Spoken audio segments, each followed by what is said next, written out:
test.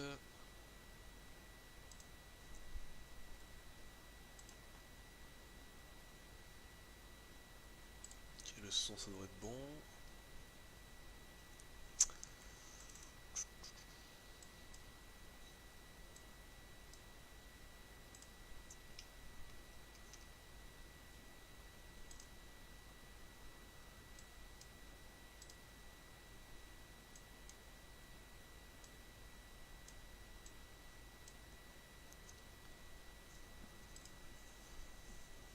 Alors, je vais attendre encore 2 petites secondes que toutes les personnes se connectent. Je vois qu'il y a Matteo, Carlo qui se connectent. Donc bonsoir messieurs. On va attendre encore 2 petites minutes hein, qu'on ait un peu plus de monde qui se connecte. On va commencer ensuite la présentation du coup, la petite masterclass sur le swing trading. Si vous avez des questions, posez-les sur le chat. Comme ça, moi je les ai et on peut commencer à enchaîner. De toute façon là c'est une présentation théorique sur le swing trading, ensuite je passerai sur les marchés, donc si vous avez bien vu j'ai un petit graphique derrière. On mettra en application un petit peu ce que je vais vous dire là pendant la masterclass sur les marchés en fait, on va faire un cas d'étude juste après, enfin une étude de cas juste après. Voilà, donc là on va faire de la théorie pendant peut-être aller 10-15 minutes, pas plus, le but c'est vraiment de passer à la pratique, c'est ça qui est marrant. Et une fois que je vous ai fait la présentation sur la masterclass, on va sur les marchés, puis je vous montre un peu comment moi j'applique plus ou moins ce que je dis dans la masterclass quand je vais faire des trades ou quand je vais préparer des scénarios en fait de trading, hein. Notamment bah là en ce moment il y a pas mal de choses à faire, vous l'aurez compris. Voilà. Alors Nicolas qui nous dit bonsoir, salut Nico, enfin Nicolas, je lui parle comme si c'était mon cousin. Salut Samuel, salut Julie de Aria Trading. Bah écoutez, je pense qu'on va pouvoir commencer. On va commencer tout doucement, 18h04. Alors bonsoir à toutes et à tous, du coup nous sommes le mardi 14 mai 2019, Sylvain Le Canadien avec vous-même pour cette nouvelle masterclass. J'espère que vous êtes prêts. La dernière masterclass que j'avais fait avec vous c'était sur le day trading, donc du coup sur des stratégies on va dire assez court terme, hein. Orienté très court terme. Là on va passer au swing trading, donc c'est des stratégies moyen terme. Le but du swing trading, vous le verrez, hein, c'est un peu de faire travailler l'argent pour nous, donc en fait de prendre des positions sur plusieurs séances. Et le but c'est que une fois qu'on a investi de l'argent, donc on a mis de la marge du collatéral de côté à travailler sur une classe d'actifs, hein, je sais pas moi de l'eurodoll, des devises, des matières premières ou des indices, le but c'est que le trade ensuite suive une certaine tendance, qu'elle soit haussière ou baissière, et que le trade travaille pour nous. Ok, c'est pas facile à trouver ce type de trade là, il n'y en a pas tous les jours des trades swing à prendre. C'est des trades en principe. Moi, il y a des trades, je les attends pendant 3 mois. Là, il y a un trade par exemple sur l'USD MXN, je vous montrerai après la présentation là sur mon graphique, que j'attends depuis décembre 2018. Ouais, exactement. Donc depuis décembre 2018, j'attends que l'USD MXN arrive sur 18,50 pour le payer. On a 19,70, un truc comme ça. Voilà. Donc les trades swing, il n'y en a pas tous les jours, mais par contre, quand il y en a, on les prend et après, il n'y a plus rien à faire, quoi. Le truc, le trade travaille pour nous et puis c'est franchement agréable. Ok, good. Alors Valérie qui nous dit bonsoir, salut Valérie. Jean-Luc Dupuis qui est présent aussi, que je connais bien. Salut Jean-Luc, ravi d'être là. Bonsoir Charlotte. Eh bien écoutez, on va commencer. Donc, allez, je commence et je passe à la slide suivante. Tac, c'est ici. Allez hop, qui suis-je? Donc pour ceux qui ne me connaissent pas, je vais me présenter assez rapidement. Donc je m'appelle Sylvain Le Canadien, j'étais analyste de marché du coup chez un courtier américain qui s'appelait FXM, enfin qui s'appelle toujours FXM d'ailleurs.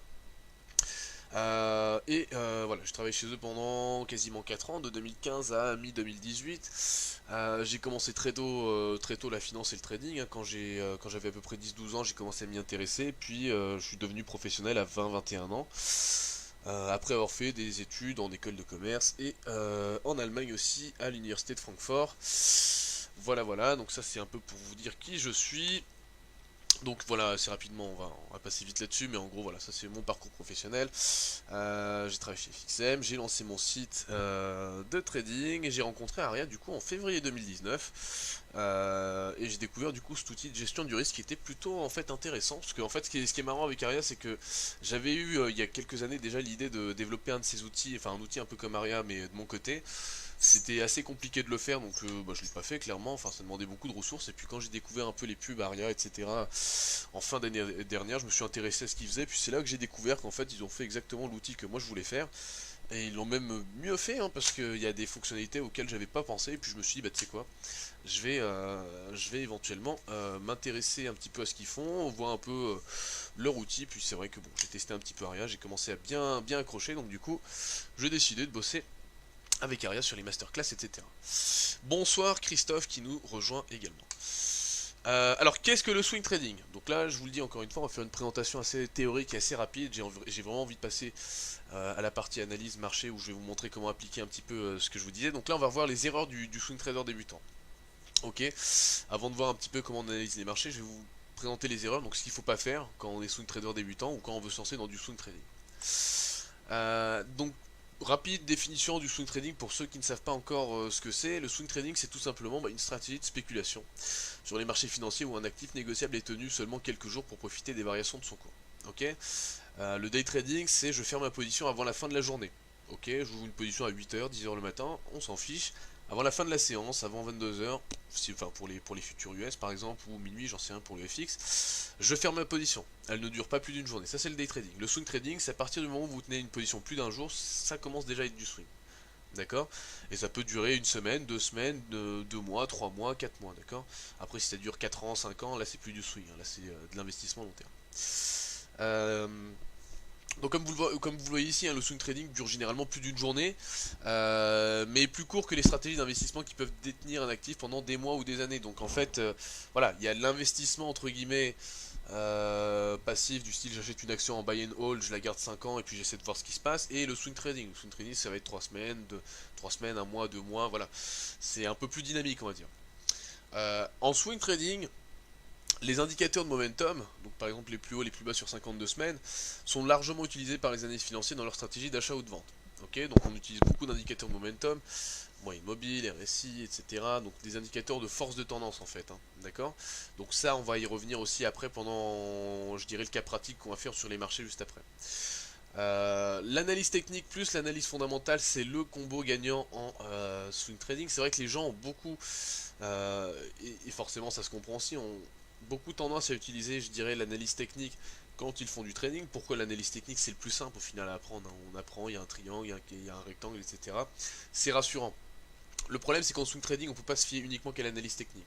Si on ne fait que de l'analyse technique quand on fait du swing trading, on se prive d'une information importante, enfin même trop importante, et du coup on a une vision, je dirais, des marchés un peu faussée. Donc ça peut faire en sorte, enfin ça peut être la cause du coup d'un scénario de trading qui n'est pas bon, d'accord? Parce que si on suit uniquement l'analyse technique, je vois un biseau sur les US, sur les indices US, je short depuis février, voire mars, d'accord? Et je me fais torcher sur la hausse, parce que le fondamental n'était pas encore baissier. Et inversement, d'accord? Donc ça on va voir aussi. Les statistiques sont de plus en plus importantes. Alors quand je dis statistiques, c'est pas forcément les statistiques économiques, c'est les statistiques, tout ce qui est gestion du risque-reward ratio. Quand on fait du swing trading, on prend très peu de trades. On prend très peu de trades, c'est vrai, on n'en prend pas tous les jours. Les tendances, il n'y en a pas tous les jours qui démarrent, ou tous les jours qui s'arrêtent. Enfin, ça dépend des classes d'actifs, mais globalement, c'est pas, voilà, c'est pas, on va pas trader de façon active tous les jours en swing trading. En swing trading, c'est comme si vous étiez, je dirais, comment je pourrais, enfin, je vais trouver une analogie assez simple. Vous avez le mec qui va pêcher dans sa petite rivière, tous les jours il va choper une petite truite, il est content, machin, etc. Ça je dirais que c'est du day trading, d'accord? Tous les jours sur le marché on peut aller chercher un petit, voilà, une petite truite, un petit poisson à aller bouffer, mais ça sera pas non plus le festin droit, d'accord? Le swing trader je dirais que c'est plutôt le mec qui va avec son équipage et son bateau en mer 1 ou 2 fois par an pendant la saison de reproduction, je sais pas moi, des thons en Nouvelle-Zélande, je vous dis un truc totalement fou. Et il va attendre toute l'année le mois où justement il y a tous les thons du monde, je ne parle pas des stars de télé-réalité, petite blague au passage, qui vont se regrouper en Nouvelle-Zélande, et il va essayer de pêcher un maximum de poissons pendant un mois. C'est un petit peu ça la mentalité du swing trading.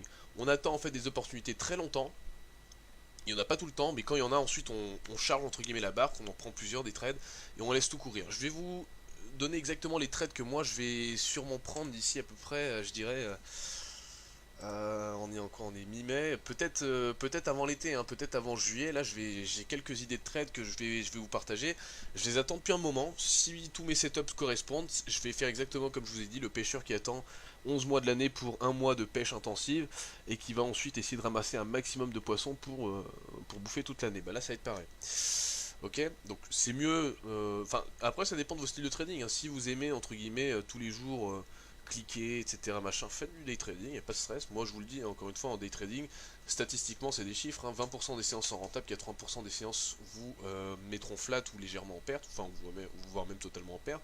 Bon, avec Aria, vous perdez 2% max, mais si vous étiez trader manuel, vous perdez même plus que 2%, donc ça, il faut faire gaffe. En swing trading, par contre, vos ratios peuvent être plus importants, mais par contre, vous n'aurez pas des opportunités tous les jours. Donc, quelles sont les principales erreurs commises par les traders débutants en swing trading? Donc, ça, je pense que c'est intéressant qu'on puisse aussi regarder quelles sont les erreurs. Donc, la première erreur, je dirais, c'est la mauvaise gestion du risque. Les traders débutants ont l'habitude de sizer, donc d'avoir une taille de position qui est la même en fait sur toutes les unités de temps sans prendre en compte les différents horizons de temps d'investissement. Qu'est-ce que ça veut dire? Ça veut dire que par exemple, je vais vous donner un exemple extrêmement facile à comprendre. Aujourd'hui, vous avez un compte de trading de, je dirais, allez, on va dire 2000 euros.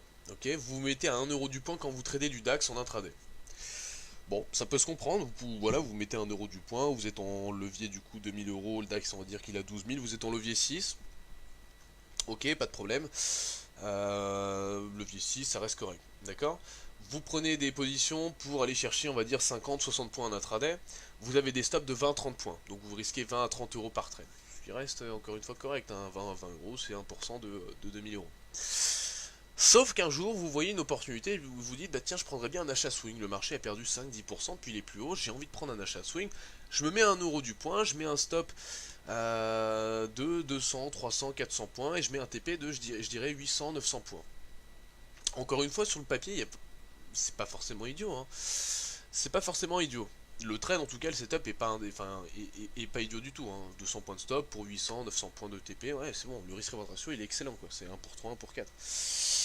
Le problème, c'est que vous avez mis 1 euro du point. Vous aviez l'habitude de trader 1 euro du point quand vous faisiez de l'intraday ou du scalping. Vous mettez 1 euro du point quand vous faites du swing. Qu'est-ce qui se passe? Bah, très souvent, vous vous retrouvez avec un effet de levier beaucoup trop important en position. Ça nous est tous arrivé, moi le premier, quand on commence le trading et quand on commence le swing, à ne pas sizer ses positions de la bonne façon. D'accord? Et moi je vous recommande une règle que moi je me suis mise quand je fais du swing, c'est-à-dire que si par exemple en intraday vous vous mettiez à 1 euro du point, quand vous allez faire du swing, vous allez vous mettre à, je dirais, 30% de la position, du montant de la position que vous preniez initialement. Donc 30 centimes du point. Pourquoi? Parce que comme votre stop il sera large, il vous faut des tailles de position beaucoup plus petites parce que dans tous les cas le marché va beaucoup varier. C'est rare qu'en swing trading le marché part directement dans votre sens. En day trading, si vous faites attention au timing, il y a beaucoup de chances que vous ayez raison sur le timing et que du coup en fait bah, à partir du moment où vous prenez la position et le moment où elle va taper le TP, vous n'ayez pas ou peu connu de période entre guillemets de pullback, c'est-à-dire que le marché va pas contre vous et donc du coup vous prenez un achat, vous êtes direct en gain et ça va direct taper le TP, donc vous n'avez même pas entre guillemets souffert sur votre position. En swing trading c'est quasiment obligatoire. C'est très rare que vous preniez une position et qu'elle aille directement à votre TP sans au moins une, deux, voire trois fois repasser par votre cours d'entrée, voire même le dépasser dans le mauvais sens et vous générer une perte latente. Et donc pour pouvoir supporter entre guillemets cette période de perte latente, parce que des fois ces périodes-là durent une semaine, 2 semaines avant que le marché parte dans votre sens, le timing vous le contrôlez pas au final en swing trading, hein. Enfin de toute façon vous le contrôlez jamais, mais il est encore plus dur à encaisser parce que ça prend encore plus de temps. Et pour pouvoir justement gérer cette patience-là, il faut que la somme d'argent que vous ayez mise en jeu entre guillemets sur votre trade ne représente pas grand-chose dans votre esprit pour que vous ne vous en souciez pas en fait. D'accord? Moins vous avez à l'idée le fait d'avoir pris cette position-là, moins elle représente pour vous dans votre esprit, et plus facile ce sera de la laisser courir, de la laisser évoluer, et de lui laisser aussi surtout prendre le temps entre guillemets de se construire. D'accord? Donc ça c'est important. Si vous étiez à 1 euro du point quand vous faites de l'intraday, 30 centimes pour du swing. Même 20 centimes, allez, quand vous commencez. D'accord? Si vous étiez à 10 euros du point quand vous faites de l'intraday, 1 euro du point quand vous faites du swing, ou 3 euros du point maximum si vous voulez respecter la règle des 30%. Il faut vraiment que vous cassiez entre guillemets votre effet de levier quand vous allez vous mettre en swing parce que vous allez voir que ça va beaucoup osciller, ça va beaucoup entre guillemets swinger, hein, enfin, c'est un petit peu dans le mot. Erreur numéro 2. Alors, celle-là elle est un petit peu, je dirais elle est assez évidente. Souvent quand un trader débutant va commencer en fait entre guillemets à trader sur les marchés, il va se focaliser sur l'analyse technique. Pourquoi? Bah c'est simple. L'analyse technique, c'est ce qui est le plus simple à apprendre. C'est quoi l'analyse technique? Bah, c'est simple, il y a une courbe qui fait ça. Je repère un triangle, je repère un rectangle, je repère un biseau ascendant, je repère, je sais pas moi, un cercle si vous voulez. c'est c'est ce qu'il y a de plus simple entre guillemets à apprendre. Il y a beaucoup de ressources sur internet, donc les gens se mettent tous à faire de l'analyse technique, et du coup se disent bah voilà c'est simple, je maîtrise l'analyse technique, j'arrive à voir un ou deux triangles sur des graphiques, je vais faire que ça et je vais trader que en fonction de ça. C'est pas une mauvaise c'est pas mal de faire ça entre guillemets. Mais vous manquez d'informations. Vous vous privez en tout cas d'informations essentielles. Ce qu'il faut, c'est aussi faire du fondamental. Pourquoi? Quand vous allez faire du swing trading, vos trades seront en fait essentiellement basés sur du suivi de tendance. D'accord? Baissière, haussière, parfois neutre. Donc une tendance est généralement en fait soutenue par des données fondamentales. Donc les traders débutants ont souvent tendance entre guillemets à se focaliser uniquement sur l'analyse technique. Et comme le fondamental c'est pas forcément ce qu'il y a de plus sexy en trading, on va pas mentir, surveiller l'indice des prix à la consommation aux US, le PIB, la politique monétaire de la BCE, donc la Banque Centrale Européenne, etc. C'est pas forcément ce qu'il y a de plus éclatant. Enfin, si on n'aime pas l'économie, si on n'aime pas tout ça, ouais, on n'a pas envie de s'emmerder avec ça. Donc on va se dire je suis un trader technique, je m'intéresse qu'aux techniques, et voilà. Le problème c'est que si vous faites du swing trading, vous avez besoin de comprendre les tendances. Vous avez besoin de comprendre où est-ce qu'on en est dans les différents processus justement de décision de politique monétaire, de savoir si une banque centrale va, je sais pas moi, changer les taux et du coup que ça va impacter les monnaies, que ça va impacter les taux, que ça va impacter du coup aussi les marchés actions, ou pas, d'accord? Et ça c'est important, et même, j'irais même plus loin, hein. Même si vous faites du day trading, vous avez intérêt à maîtriser vos fondamentaux. Parce que, encore une fois, les gens se mettent uniquement à l'analyse technique, et si j'ai vraiment un conseil à vous donner, c'est de creuser aussi vos skills d'analyse fondamentale. C'est plus dur, ça demande de lire des bouquins d'économie, ça demande de suivre aussi beaucoup la presse, hein, la presse spécialisée, Bloomberg, etc. Mais par contre, derrière, ça va vous donner des informations monstrueuses. Et je vais vous donner encore une fois exactement les tips. Je vais vous montrer, moi, tout à l'heure, juste après la présentation, comment j'analyse tout ça, et je vais vous montrer aussi sur les marchés actions, comment moi je vais anticiper les séances à venir. Alors pourquoi? Car l'analyse fondamentale est beaucoup plus compliquée. Le problème c'est que voilà, les fondamentaux décident en fait de la poursuite d'une tendance ou non. Et ne pas prendre en compte la dimension fondamentale des marchés financiers est une erreur.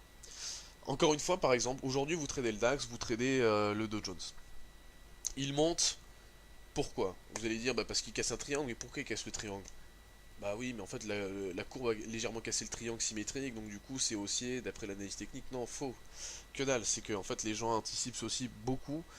Par exemple, je sais pas moi, une accalmie entre le dossier chinois, c'est-à-dire entre les États-Unis et la Chine, ils se disent bon, les négociations vont se calmer, donc du coup le marché va monter et inversement. C'est beaucoup les fondamentaux en fait, c'est beaucoup plus de fondamentaux que de techniques sur moyen terme, vous le verrez. Ça encore une fois, on va revenir juste après. Erreur numéro 3 quand on fait du swing trading, c'est la psychologie qui est insuffisante. Donc, comme vous le savez, la psychologie c'est un peu la clé de voûte du trading, et adapter sa psychologie au swing trading, c'est aussi pouvoir supporter émotionnellement des variations assez fortes des cours de bourse sans sourciller. Vous prenez un trade sur le pétrole, entre je dirais 57 et 60 dollars le baril, le trade va mettre 2 à 3 semaines avant de vraiment démarrer.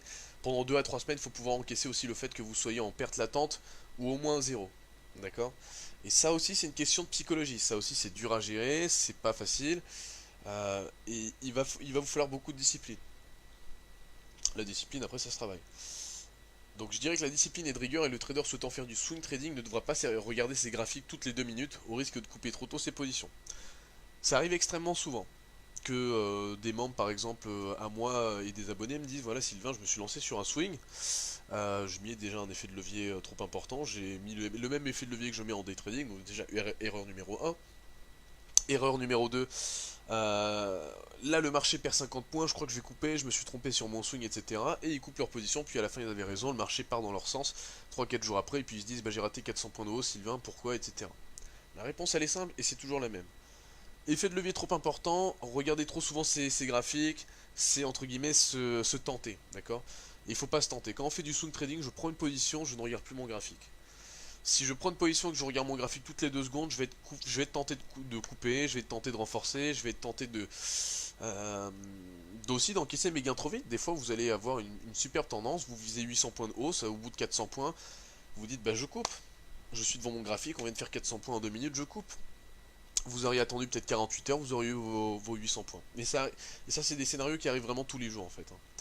Donc encore une fois, psychologie insuffisante. Je respecte mon objectif de take profit, je respecte mon objectif de perte qui est mon stop loss, d'accord? Donc soit je prends un stop loss, je prends une perte intégrale, soit je prends un objectif et un take profit intégral. Entre les deux, je ne touche pas. Une fois que la décision est prise, je ne reviens pas dessus. D'accord? C'est extrêmement important ça. Rodolphe qui nous dit hello tout le monde, salut Rodolphe. Voilà. Erreur numéro 4, donc rester accroché à son trade. D'ailleurs j'ai fait une faute d'orthographe là. Rester accroché avec un i. Alors cette erreur, ouais, c'est une erreur qui est assez courante chez les swing traders débutants et vous allez comprendre pourquoi. Alors c'est après avoir par exemple réalisé votre premier trade en swing gagnant, vous finissez par tomber entre guillemets amoureux de votre position et vous n'arrivez plus à la couper. C'est vrai qu'il y a des trades où c'est comme ça, on a le timing entre guillemets parfait, on chope le point bas, on est quasiment sur le point haut, on chope 500, 600, 700 points de performance. On n'a pas envie de couper parce que ce trade on l'a depuis 3-4 semaines en portefeuille. On a souffert, c'est-à-dire qu'il a mis du temps à démarrer, il a mis 2-3 semaines avant de démarrer, il était en perte, il est ensuite passé en gain, pendant 2-3 semaines il a été en gain tous les jours, il nous a fait vivre des émotions ce trade en fait. Et du coup en fait l'erreur c'est de rester accroché à son trade. Et en swing trading ça arrive souvent ça. Et moi le premier je vous donne un exemple, c'était mon trade sur le pétrole il y a, je sais plus là, il y a peut-être 2 mois. Je l'achète aux alentours de février il me semble. Trade qui est extrêmement douloureux, il met du temps à démarrer, 2-3 semaines. Il met 2-3 semaines à démarrer et il reste en rang, je perds de l'argent, mais je suis pas du tout près de mon stop loss, mais voilà, je perds un bon 100-200 points pendant 2-3 semaines. Ensuite le trade passe en gain, il part en ligne droite quasiment jusqu'à mon TP, il refait une pause de 2-3 semaines, il se replie, il revient à mon cours d'entrée, donc là encore une fois il me fait souffrir, il repart dans le bon sens et à la fin on est à quasiment 700-800 points de gain. On arrive près de mon objectif à 63 $ le baril. Et là, je me dis, est-ce que je le laisse pas courir jusqu'à 70? Donc, au final, j'ai pris la décision de le couper à 63 comme prévu. Mais pour vous dire que voilà, ça, c'est des scénarios qui arrivent à tout le monde en fait. Hein. Il y a toujours un trade où, voilà, le trade qui vous fait vivre pas mal d'émotions, qui vous chahute un peu, que vous avez entre guillemets envie soit de laisser courir, enfin c'est souvent quand c'est en gain en fait, de le laisser courir parce que vous dites bah voilà, il m'a rapporté pas mal d'argent, j'ai galéré au début du trade, je mérite d'aller encore plus loin quoi. Et non, et c'est là où il faut être fort dans sa tête et savoir le couper. Donc là moi c'est exactement ce que j'ai fait, j'ai respecté mes règles, je l'ai coupé dans la zone de TP que j'avais définie entre 60 et 63 $ le baril, et c'est fini. Et après je l'ai vu monter, il est monté jusqu'à 68 et aucun regret. Mais voilà, c'est aussi rester accroché à son trade, ça c'est une des plus grosses erreurs du trader je dirais du swing trader débutant et puis ça touche un peu tout le monde au final. Je dirais même pas que le débutant, ça touche vraiment tout le monde. Il y a voilà, souvent ce qui se passe c'est que le trade qui était initialement en gain finit en perte car le trader n'a pas coupé le trade sur son TP et finit par regretter ensuite de ne pas avoir respecté son take profit. Ça c'est aussi quelque chose d'assez fort. Ok, bah on a terminé pour la théorie, on va passer à la pratique, je vous termine les 2 slides. Hein. Conclusion, les pièges en swing trading sont nombreux, cette discipline nécessite une rigueur absolue. Bon bah fort heureusement grâce à Aria, il y a toute la partie take profit stop loss qui est déjà mise en place quand on prend des trades en swing, donc ça à la limite c'est aussi l'avantage de cette petite machine rouge qui nous fait gagner du temps. Alors questions, si vous avez des questions balancez-les tout de suite et si vous n'avez pas de questions on passe directement au marché, je vous montre un peu comment moi je construis des plans de swing trading. Je pense que ça au final c'est beaucoup plus intéressant qu'une présentation théorique. Donc Pierre je vais fermer ça. J'attends de voir s'il y a des questions. Hop. Alors j'ai Boris le bleu qui nous dit bonsoir, salut Boris. Bienvenue. Alors, tac. S'il n'y a pas de questions, bah écoutez, on va enchaîner sur un petit peu les marchés. Je vais vous montrer un peu comment je construis les plans de swing trading, par exemple les prochains plans que je vais avoir en tête. Nicolas qui nous dit la pratique. Oui, bah écoute Nico, on va passer à la pratique. C'est parti. Alors, prenons par exemple un indice comme le Dow Jones. Ok, il y a 2 façons d'aborder la chose. Encore une fois, je vous disais, si vous faites du day trading, vous allez faire beaucoup de techniques, vous allez tracer des biseaux, etc. Mais quand on veut élaborer un plan swing, qu'est-ce qu'il nous faut? Il nous faut aussi du fondamental. Ok, c'est extrêmement important. Sans ça, on ne peut pas déterminer une tendance moyen terme. Ok. On va commencer par l'analyse technique. Techniquement parlant, alors je vais prendre le graphique et je vais tout enlever, je vais vous montrer exactement comment on fait de A à Z. Donc ça, ça je vais les laisser parce que demain j'aurai besoin pour mon point de marché. C'est très clair comme explication, dit Valérie. Merci, c'est sympa Valérie. Alors, quand vous commencez, moi je commence toujours par faire une analyse technique de mon graphique avant de faire mon fondamental. Ok, parce qu'en principe, le fondamental, je sais à peu près ce que j'ai en tête, mais je commence toujours par faire une analyse technique. Donc, le Dow Jones, par exemple, actuellement, il a fait en gros du mois de décembre 2018 à, je dirais, mai, donc en 5 mois, il a pris 20-30%, il me semble. Entre le plus haut et le plus bas, il a pris 24% exactement. Ok. Je prends 24% en ligne droite sur le Dow Jones. On arrive sur les plus hauts.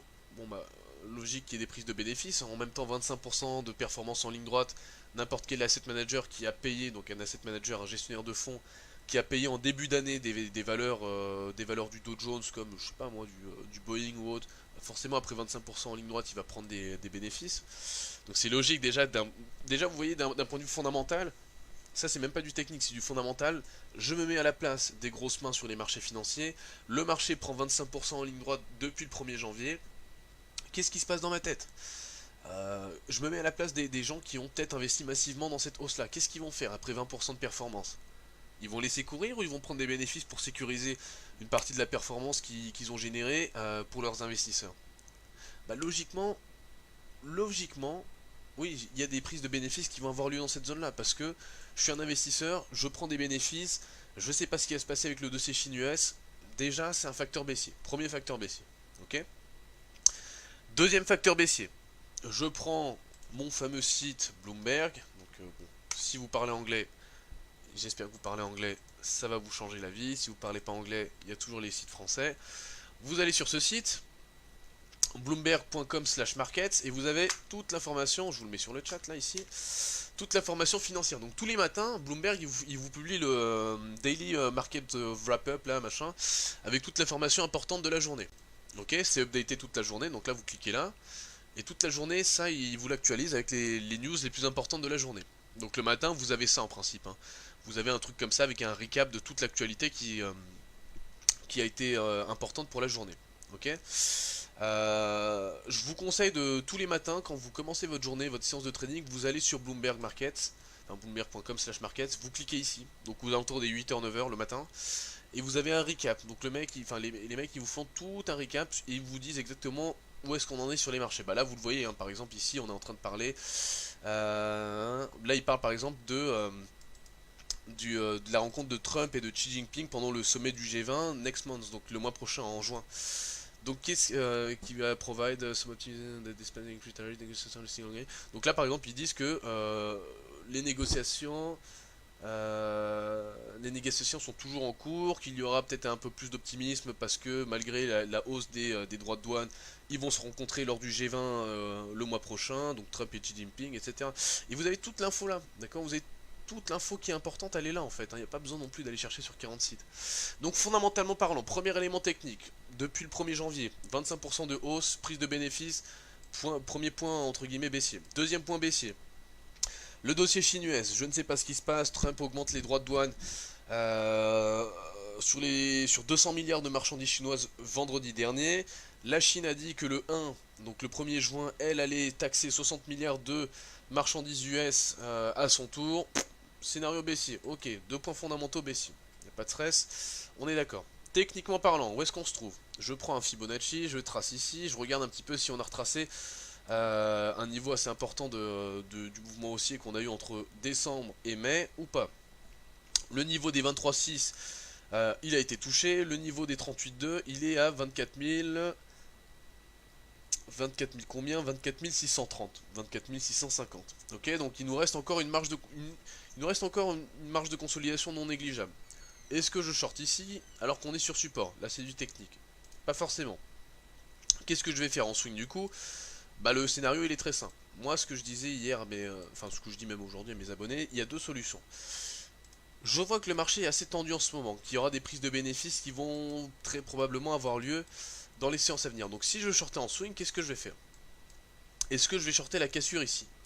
Non. Pourquoi? Je regarde mes statistiques, si je short à peu près là, je vais viser à peu près les 38...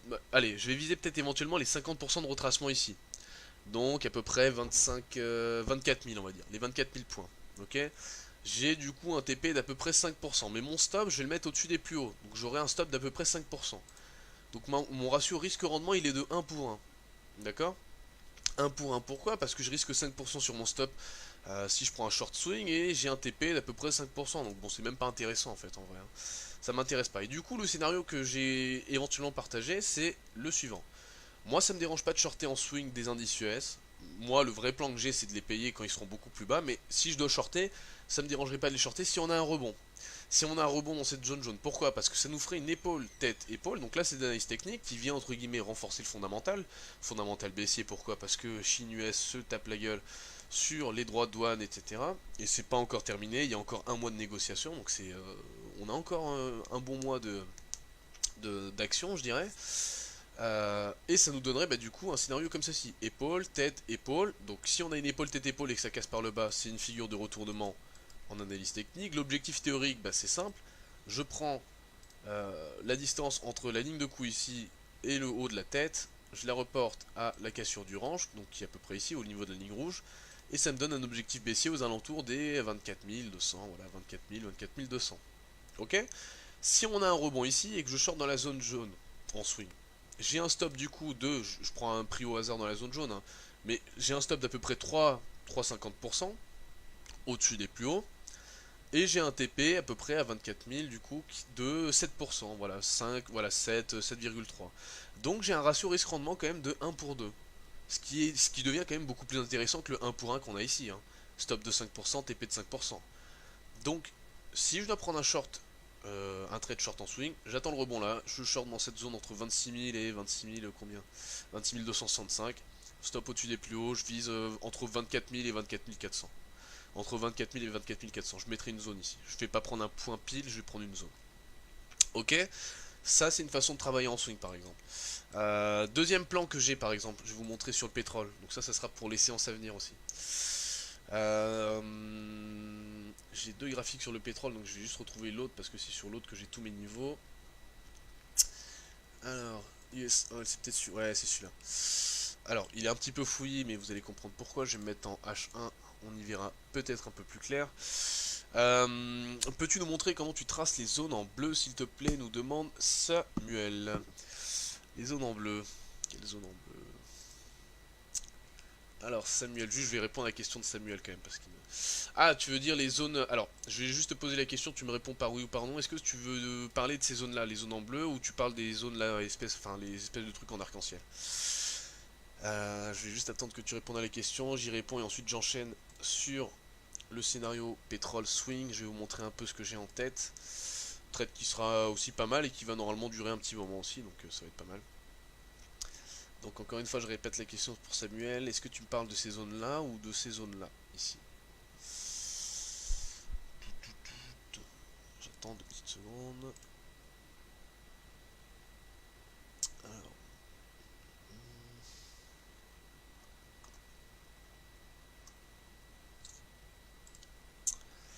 Alors oui, bleu, ouais ok, donc ces zones là en fait c'est des zones de, bah c'est simple en fait, tu regardes tout simplement, tu te mets en daily, c'est des zones de support et de résistance en fait, hein, tout simplement, donc pour qu'une zone de support soit validée, il te faut entre guillemets 3 à 4 points de contact, bon peut-être pas, normalement il faut entre 2 et 3 points de contact, moi j'en prends plus, mais ça c'est des zones majeures pour moi en fait, hein. C'est des zones qui ont été majeures en 2018, c'était un peu mon range entre guillemets, ici d'ailleurs on a eu un excès assez fort.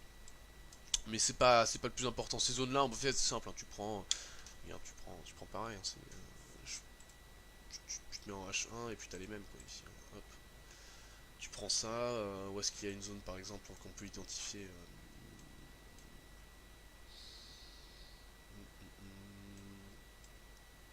Bah là par exemple, ouais.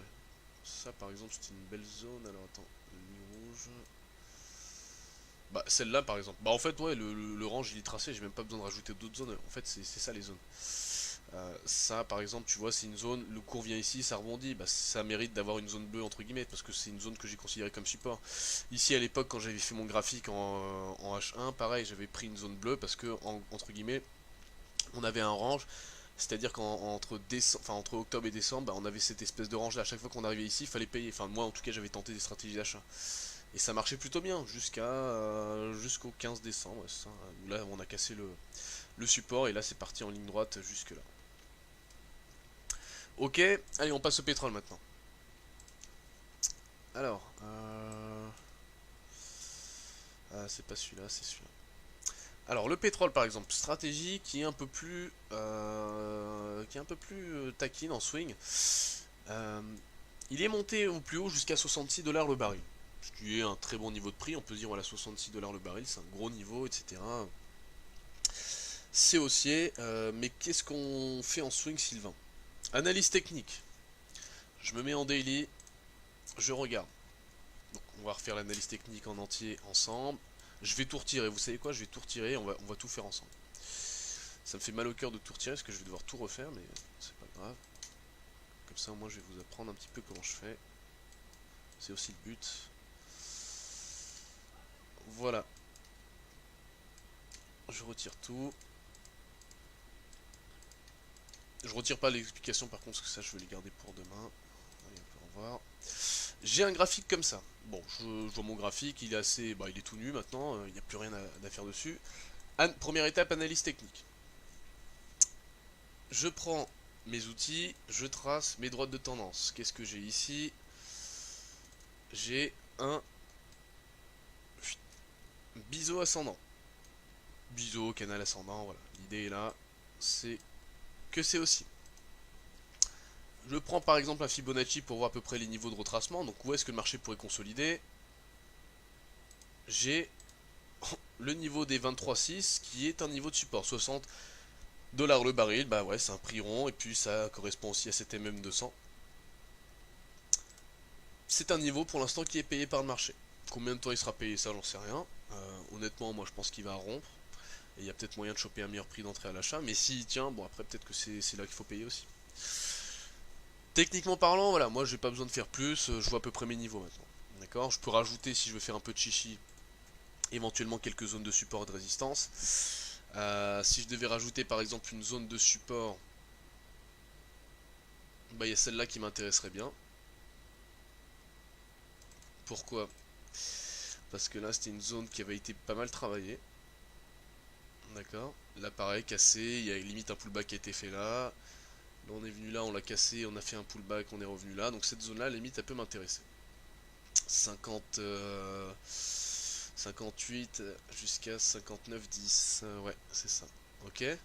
Voilà, ça si je dois déterminer vraiment des zones, je peux rajouter éventuellement celle-là, sans trop encombrer le graphique non plus, quoi. Ok, je zoome en unité temps 4 heures. Au niveau des fondamentaux, on en est où? Bah, le dollar US se renforce un petit peu. On a une consolidation du pétrole, il y a l'OPEP aussi qui vient un petit peu ramener son grain de sel là-dedans.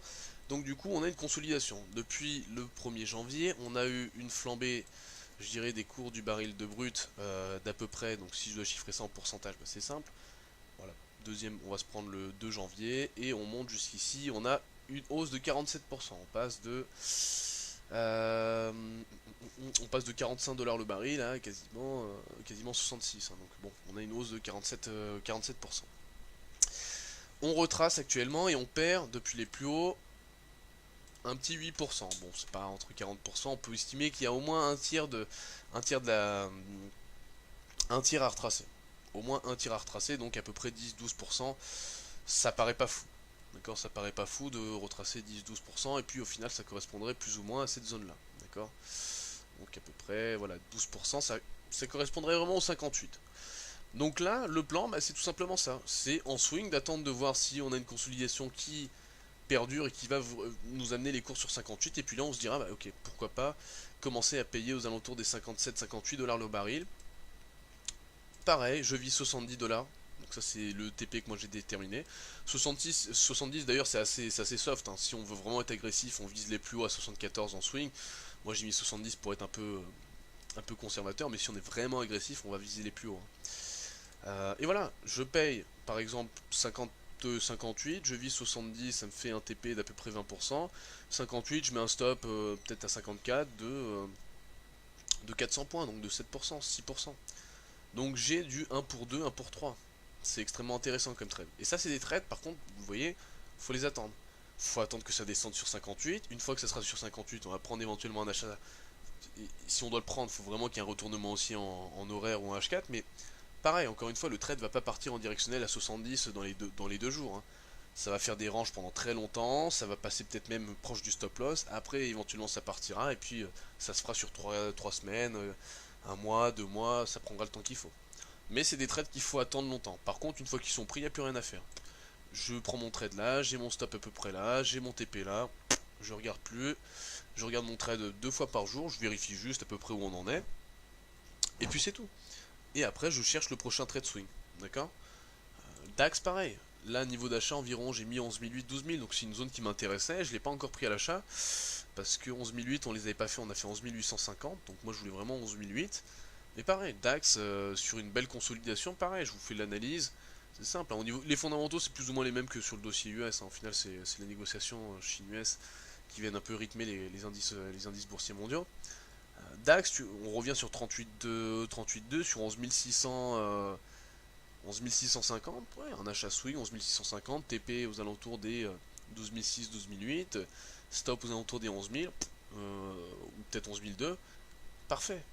C'est des trades qu'il faut attendre longtemps, mais c'est des trades qui, entre guillemets, ensuite travailleront pour nous, et donc on n'aura plus forcément besoin de, euh, de tout le temps courir après le trade, quoi. C'est ça l'idée. Voilà, voilà, bah écoutez, si vous n'avez pas d'autres questions, je pense que je vous ai donné un petit peu les premières pistes de réflexion pour faire du swing trading.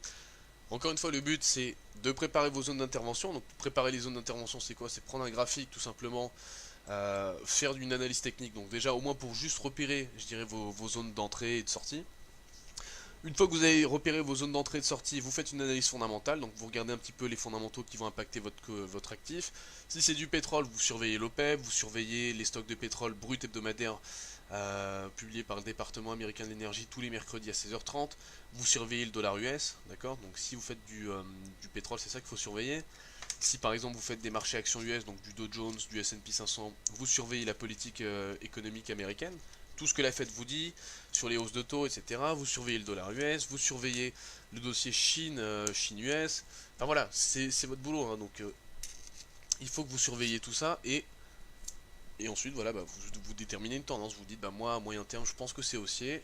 Dès que mon prix il arrive sur ma zone d'entrée déterminée par mon analyse technique, bah, vu que mon analyse fondamentale me dit que c'est haussier, je prends un achat. Tout simplement. Ou une vente. Et c'est comme ça que vous allez prendre des trades qui vont ensuite durer très longtemps. Et vous n'aurez plus grand chose à faire en fait. Boris qui nous dit merci, ça m'a donné pas mal de clés pour commencer le swing. Oui, c'est franchement, bah, je t'invite à vraiment te renseigner là-dessus, Boris. Tu verras que tu gagneras vraiment beaucoup, beaucoup plus de temps et d'argent en fait en faisant du swing. Hein. Toute l'énergie que tu mets aujourd'hui, peut-être éventuellement à faire du day trading, sera encore plus, je dirais, optimisée en faisant du swing trading. Parce que en fait, en swing trading, le boulot il se fait en amont, mais une fois qu'il est fait, il est fait une fois, quoi. Alors qu'en day trading, il faut reprendre ses graphes à zéro tous les matins, il faut les refaire à chaque fois, il faut repartir de zéro. Il y a le risque de faire des erreurs qui est multiplié forcément, hein, parce que tous les jours, il faut remettre entre guillemets en jeu du capital. En swing, c'est bien, tu fais ça, c'est un plan, voilà, je l'ai tracé, ça va me durer jusqu'à ce que le cours revienne jusqu'ici à peu près. Et s'il vient pas ici, bah, je réadapterai mon plan, mais c'est un gros travail mais qui n'est fait entre guillemets qu'une fois, donc ça c'est ça qui est intéressant avec le swing. Donc les gens qui ont un travail typiquement ils vont faire du swing. La patience est un plan, nous dit Jean-Luc, totalement d'accord. Boris qui nous dit moins de pression, ouais, clairement, parce que en swing au final tu t'habitues aussi, et c'est un bon exercice psychologique, hein, tu t'habitues à avoir des journées de perte et des journées de gains, et éventuellement à reperdre tes gains parce que bah, sur 3 mois tu vas pas forcément, voilà, le cours va sûrement retomber à zéro entre temps. C'est un exercice psychologique qui est différent du day trading, je dirais. Le day trading ou le scalping, c'est une sanction qui est, je dirais, quasi immédiate. J'ai raison dans les 10-15 prochaines minutes, voire peut-être les prochaines heures. Le swing trading, c'est une sanction qui est beaucoup plus longue, donc qui nécessite plus de patience, mais qui va vous donner des skills, donc des compétences beaucoup plus intéressantes à moyen terme en trading. Et ça, vous le verrez. Au début, le plus dur en swing, c'est de s'y mettre et de passer les 2-3 premiers mois à prendre moins de positions et à vraiment justement laisser les positions courir. Une fois que vous aurez pris l'habitude, entre guillemets, de faire ça, ça va être un plaisir. Vous allez redécouvrir le trading sous une autre forme, en fait. Et ça, ça, vous verrez que c'est vraiment sympa. Ça veut pas dire que vous ferez plus de scalping, vous en ferez peut-être pour vous amuser de temps en temps, mais vous allez vraiment découvrir le trading sous une nouvelle dimension en vous mettant en swing. Mais ça encore une fois, chaque chose en son temps. Si aujourd'hui vous êtes en train d'apprendre le scalping ou le day trading, continuez votre apprentissage et venez au swing quand éventuellement vous aurez envie de passer un peu moins de temps devant les écrans, ou peut-être éventuellement vous aurez envie de prendre des performances un peu plus élevées en prenant moins de risques, tout simplement. C'est aussi une question de psychologie. Comment tu gères le risque de prise de position, nous demande Rodolphe Mielk. 1%, 2%, moi je prends 1% de risque par position, grand maximum, et même très souvent moins de 1%. Donc je suis plus entre 0,5 et 1% de risque max par trade. Voilà, je prends rarement 2% de risque par trade. 2% ça me paraît beaucoup quand même. 2%, bah, après ça dépend, hein. Si je me mets sur un compte un peu risqué et que je me dis ok là je mets 1000, 2000 euros, j'y vais un peu risqué, ouais, je vais peut-être mettre 2% par trade. Mais si j'ai envie de jouer sécuritaire, je vais mettre 0,5 en principe. Moi. Je mets entre 0,25 et 0,5. 1% ça commence à être pas mal, 2% c'est vraiment beaucoup. Donc là c'est vraiment que j'ai une grosse conviction, mais même si j'ai une grosse conviction, en principe je reste fidèle à mon sizing. Alright. Bah écoutez, je pense que c'est tout, hein. Je vois pas d'autres questions, à moins que j'en ai. Ça fait 2 mois que je fais du swing sur des niveaux daily. Bah nice, c'est bien. Bah, si ça fait 2 mois que, que vous faites du swing sur des niveaux daily, je pense que vous avez déjà pu, entre guillemets, profiter de ces stratégies-là, hein. Le swing, au final, c'est toujours ça, hein. Je trace mes plans une fois, ils sont marqués là. Pétrole, gold, pareil. Et après, je touche plus, je vois moi. Et puis vous verrez que c'est un plaisir aussi de voir vos positions évoluer dans le bon sens, quoi. Je vous donne un exemple concret, tiens, par exemple. Position que j'ai prise vendredi dernier, je crois. Je vais juste vérifier sur la plateforme que c'était bien vendredi dernier. 10, 5, c'était quand 10 vendredi, ouais, c'est ça. Bah, par exemple, ça c'est un swing Bitcoin. Je l'ai pris à 6344,06. Bon, je vise assez haut, c'est un gros swing. Mais pareil, ça par exemple, le Bitcoin, c'est une position que j'ai prise, voilà, une toute petite, hein, au final, j'ai pris pas grand chose en Bitcoin. J'ai laissé courir, et puis là, tout, voilà, ça fait peut-être 3-4 jours que je l'ai en portefeuille. Au début, elle était perdante les premiers jours. Attendez, je me mets en daily. Bon, quoique même pas, hein, elle était gagnante dans la journée en vrai, je crois. Mais voilà, plus ça monte, plus vous voyez votre compte grossir, et c'est quand même une sensation qui est sympa, quoi, sur le truc. Mais il faut être patient, par exemple, moi j'ai un objectif, je crois, aux alentours des. J'ai mis combien? Ouais, j'ai mis 18 000, quoi. Bon, j'ai été un peu fou, mais. Bon, j'ai pas mis beaucoup dessus, hein, de toute façon. Mais voilà. On aura l'occasion d'en reparler. On aura l'occasion d'en reparler, puis je referai des masterclass sur le swing. Ça, c'était la première, c'est pour vous donner les premières notions. Après, on affinera peut-être éventuellement par la suite sur comment construire un portefeuille éventuellement boursier intéressant et assez diversifié. C'est-à-dire pas prendre que de l'achat indice ou que de l'achat devise, mais construire un truc genre devise, crypto, indice, action, peut-être même construire un portefeuille avec des options et se couvrir au niveau de son risque comme ça. Il y a plein de stratégies possibles en fait. Il y a vraiment plein de stratégies possibles, mais ça, on peut pas tout voir en une journée.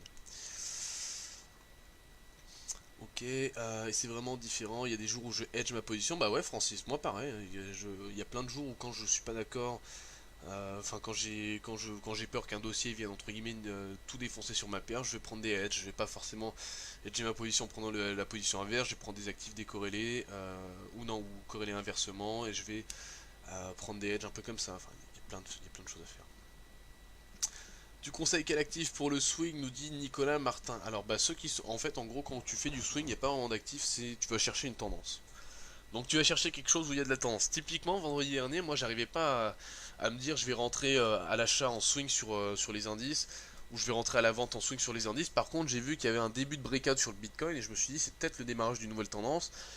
Donc je vais prendre un swing haussier sur le Bitcoin, je vais l'acheter. Donc je vais l'acheter à 6344,06, ouais, c'est ça. Quand tu veux chercher un actif pour du swing, tu cherches un actif qui aura une tendance haussière ou baissière. Un actif en range, ça t'intéresse pas. Ou alors ça peut t'intéresser que si le rollover, le swap est positif et que du coup, plus longtemps tu laisses courir ta position et plus longtemps tu encaisses de l'argent. Ok. Il te faut de la tendance. Ok. Il te faut un truc qui évolue dans un sens et qui évolue dans ce sens-là pendant un certain temps. Ou alors qui a un potentiel d'évolution assez important en termes de performance. D'accord. Peut-être que ton actif prendra 10, 12, 13% dans la journée et que ton objectif swing sera fait en une journée. Tant mieux. Tant mieux. Mais il te faut quelque chose qui bouge. Donc là, à court terme, par exemple, si je dois vous donner des noms d'actifs à suivre pour du swing, alors c'est simple, notez bien dans vos cahiers de brouillon, si vous en avez. Eurodoll, par exemple, c'est un range, donc c'est pourri, ça encaisse du swap à la vente, mais c'est un range, donc on laisse tomber. Euro GBP, il n'y a pas de tendance, c'est un range. AUDNZD, c'est nul. USD SEC, c'est haussier, mais il faut attendre un retracement. Et, typiquement, ça, c'est un truc, tu prends l'achat, tu payes, tu gagnes du rollover, puis c'est en tendance.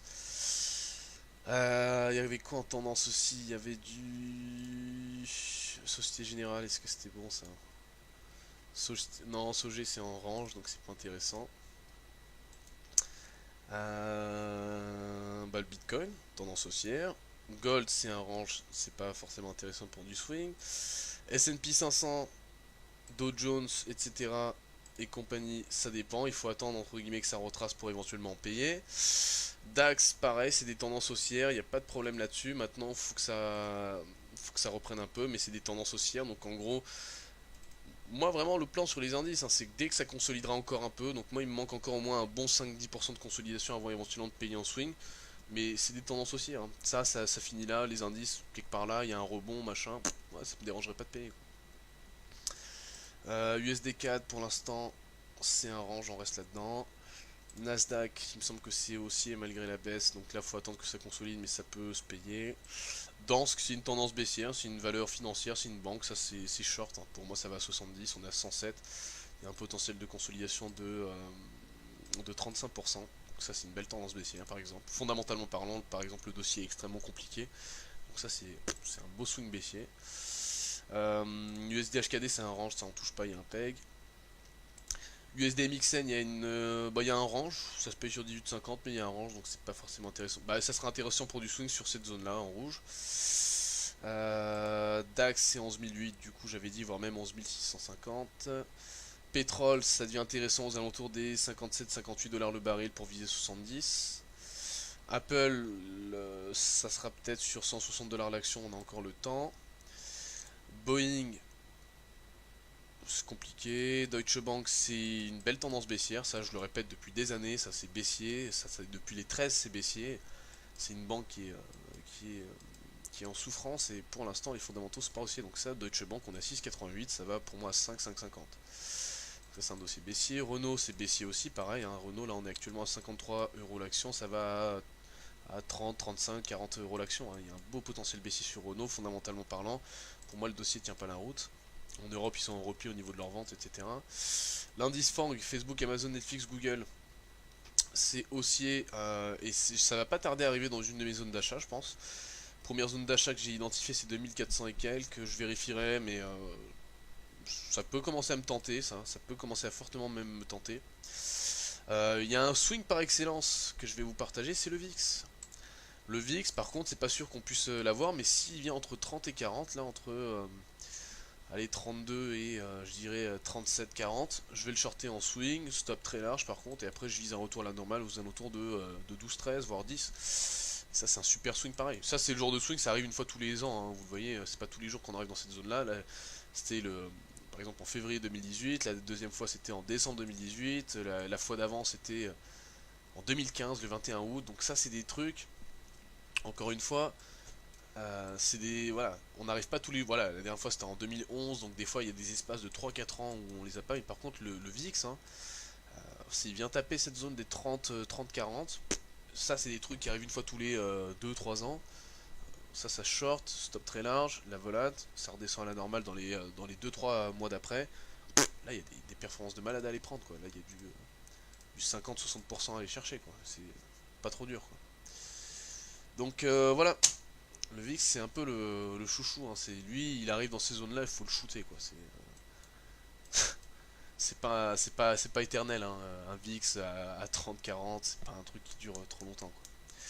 Donc faut le shooter quand il est bon, quoi. Jérôme qui nous dit hello, salut Jérôme. Michel, bonsoir à tous, bonsoir Michel. Tu penses que ça aurait du sens du swing? Non, attends, tu penses que ça aurait du sens du swing long terme avec Aria sur du monthly? Ouais, oui, bah oui. Bah, le but même de Aria au final sur votre partie gestion du risque, c'est justement d'enlever cette partie émotionnelle. Parce que, encore une fois, il y a deux solutions. C'est soit vous passez des années à faire du trading et vous forgez une discipline et une carapace émotionnelle digne de ce nom, ce qui est fortement possible, hein. La preuve, j'ai réussi à le faire alors que j'étais pas forcément... j'ai commencé jeune en plus, donc je faisais des erreurs de jeune, donc un peu impulsif, etc. Soit vous utilisez Aria en mode, vous prenez les level filters, vous mettez vos zones d'intervention, donc je sais pas moi, 30-40 sur le VIX, 11650 sur le DAX, etc. Vous choisissez un sens et puis vous laissez tourner sur le VPS et puis ensuite les positions sont prises. C'est vraiment à vous de voir en fait comment vous allez utiliser vos stratégies. Moi, sur du monthly, je dirais peut-être pas du monthly en fait, je dirais du daily à weekly. Parce que ton swing sur du monthly, c'est-à-dire que tu vas prendre tes positions, elles vont durer 1-2 ans, là c'est trop long quoi. Non, le but c'est quand même de prendre des positions qui vont durer les grands max 2-3 mois. 2-3 mois ça reste correct. Ça reste correct parce que ça reste assez dynamique. Quand tu pars sur des positions de plusieurs années, là par contre, ton return il va être fou, hein, il va être magnifique, mais faut aussi être patient quoi. Voilà. Francis qui nous dit les banques traditionnelles sont foutues, Next Generation Revolut, elles sont toutes en tendance baissière.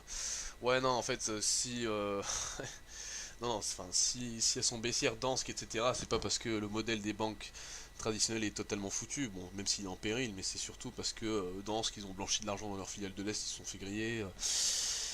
Voilà, c'est surtout pour ça, Deutsche Bank, des scandales et des amendes à tout va, parce que pareil, ils ont blanchi de l'argent, ils ont fundé des organisations un peu douteuses, etc. Enfin bref, c'est des scandales encore plus... c'est même pas lié au business opérationnel, je dirais, c'est lié à d'autres conneries, donc c'est leur problème.